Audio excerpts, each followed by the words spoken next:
A nickname can be a powerful factor in determining identity. This is especially true when discussing collegiate athletics. American universities are filled with all sorts of peoples that come from different backgrounds and have unique personalities. So how can thousands of extremely different people be united as one? Something as simple as a school nickname can do the trick. At a college football game, students may not see each other's racial or religious differences, but instead are all rooting for the Crimson Tide, or perhaps the Wolverines from Michigan. At a basketball game, fans all wearing blue and red in Kansas are all united as Jayhawks, whether they know each other or not. But what happens when a school's artificial identity clashes with the actual identity of a real group of people? This issue began arising frequently in recent times as some American Indian tribes raised concerns that some collegiate nicknames were offensive due to their inaccurate or stereotypical representations. The National Collegiate Athletic Association, or the NCAA, launched an investigation of its member institutions to determine if any schools did indeed have offensive nicknames.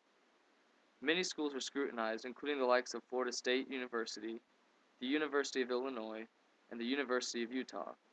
The NCAA created a list of 15 schools that it deemed to have nicknames hostile or abusive to American Indians and ordered them to change their names, mascots, and logos where necessary.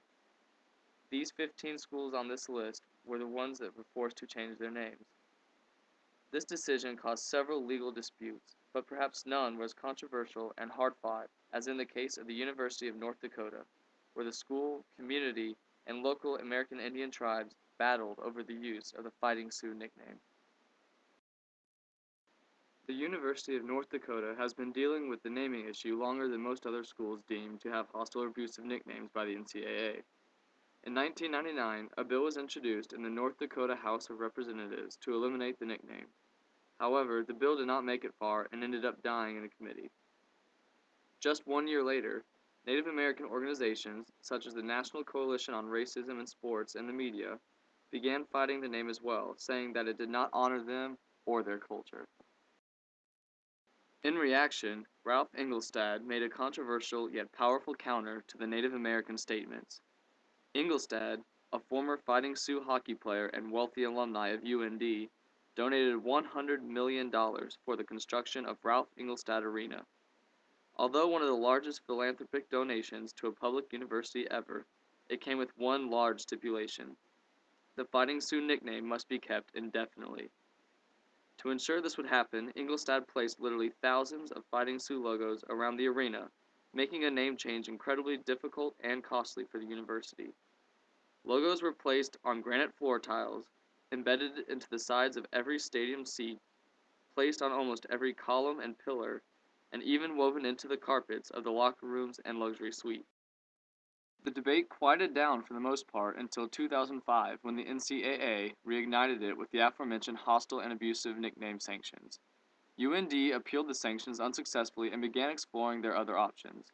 After consulting with the North Dakota Attorney General, the Board of Higher Education authorized him to sue the NCAA and was granted a preliminary injunction to prevent the NCAA from enforcing the rule in November 2006.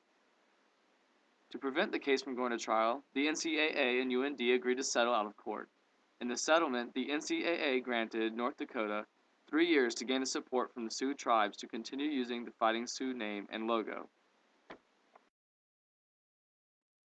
UND did manage to gain backing from some Sioux tribes, including the Standing Rock Sioux and the Spirit Lake Sioux. Members of these tribes feared that removing the name would send them one step closer to obscurity. Frank Blackcloud, a tribal member, said, "When you hear them announce the name at the start of a hockey game, it gives you goosebumps. They are putting us up on a pinnacle." However, even with the two tribes' full support, the 3 years passed and UND was not able to gain enough backing from the Sioux to avoid NCAA repercussions. To avoid any sanctions from the NCAA, the North Dakota Board of Higher Education approved a motion to demand that the University of North Dakota retire the name and logo usage by October 1st, 2009. The deadline has been extended twice, but on November 30th, 2009, the board unconditionally ordered UND to retire the Fighting Sioux nickname by the end of the 2010-2011 athletic season. Currently, there is no timetable for announcing a new name and logo. North Dakota is in the process of implementing a transparent and inclusive transition process to establish new traditions and a new identity for the school.